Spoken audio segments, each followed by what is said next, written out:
What's up guys and welcome. You are watching Fazi Fitness. So let's start this video with 13 weeks out physique update of Goodvito, who has confirmed that he is going back to the Arnold Brazil. And that is the same show where he made his pro debut last year and he plays third behind Tonio Burton and Rafael Brandao. And even then the judges said that he was the most conditioned guy up on that stage.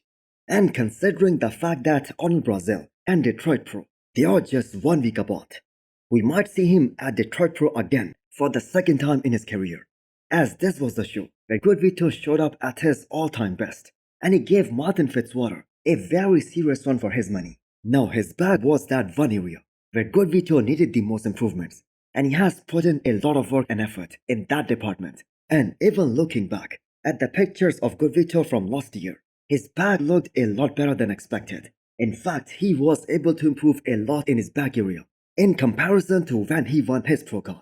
Not to mention he was able to address that Instagram bodybuilder tag in just one showing, because the man looked phenomenal on the stage. Now Goodvito has all the tools to shock the entire bodybuilding world this upcoming year, just like Martin Fitzwater did last year. And yes, I do believe he is that good. And the reason I'm saying that is because he has that unbelievable shape.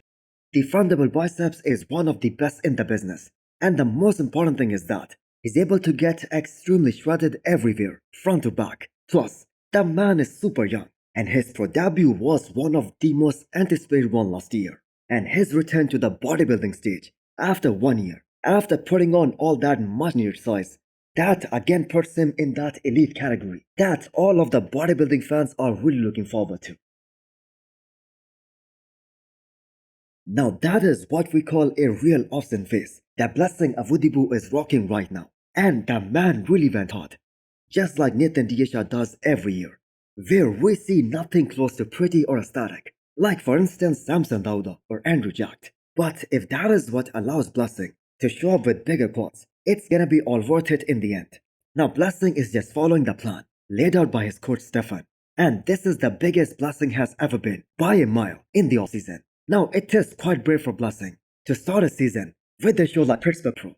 That might give him an opportunity to stand next to the best bodybuilders in the world by winning a show with Martin and Nick, and who knows, a former Miss Olympia Derek Lunsford as well. That is literally impossible. And the next show that Blessing is doing after Pittsburgh, that is the New York Pro. Now Blessing has to make this year count, because this is him returning to the stage after more than 1.5 years.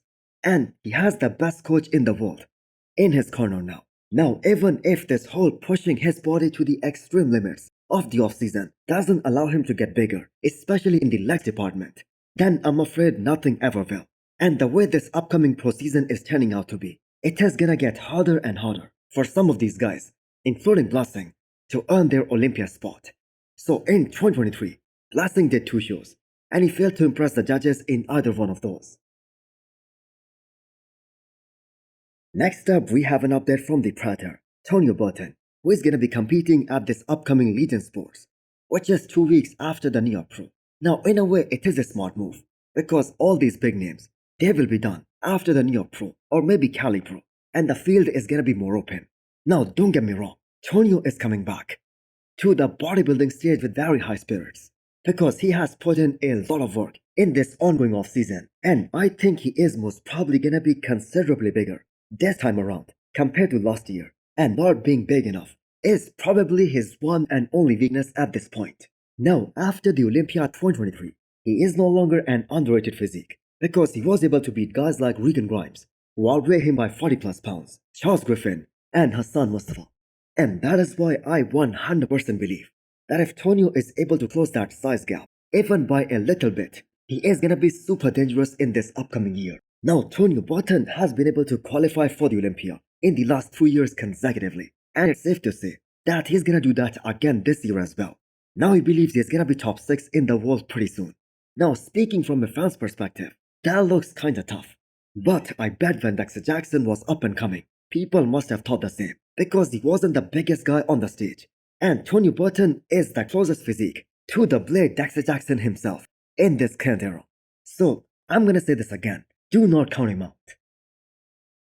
Just looking at this recent physique update of Niall Darwen, one can easily predict that he is gonna be a real force in classic physique division in the future. I will go as far as saying this, that he can be a future classic physique champion because he has a lot of room to fill, a lot of room to get bigger before he maxes out his weight cap for this division. And secondly, I have got to say those are some God-given genetics.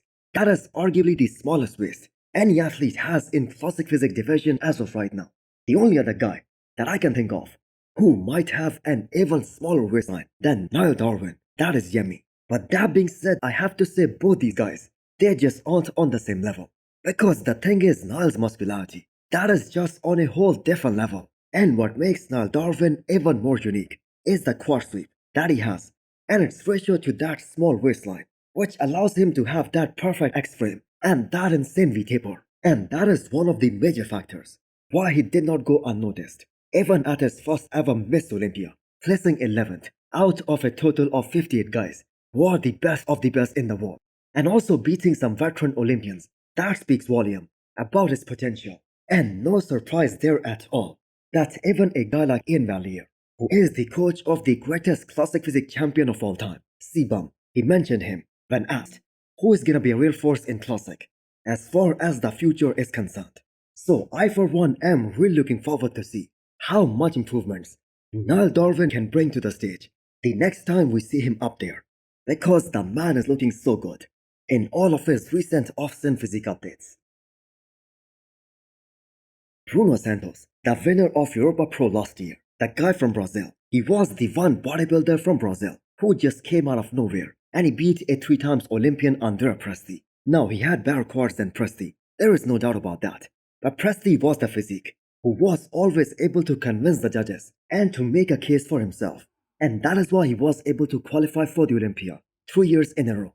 So, Bruno Santos beating Andrea Presti, that was kind of an upset in 2024. So now that Bruno is done with his Olympia debut, time to dive back into a proper off-season, make some much needed improvements so that he can earn his Olympia qualification another time this year and maybe move up the ranks as well.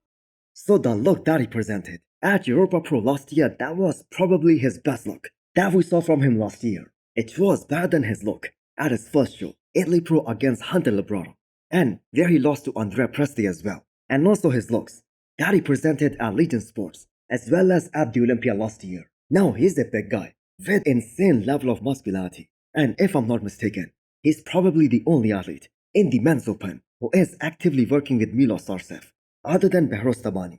Now for a guy like Bruno who doesn't have the gifts of having a really small waistline or having a static structure, the only way to get better is to get more size and more muscularity and be even more freakier. So hit the thumbs up button if you liked the video and smash the subscribe button if you wanna come back for more. Thanks for watching.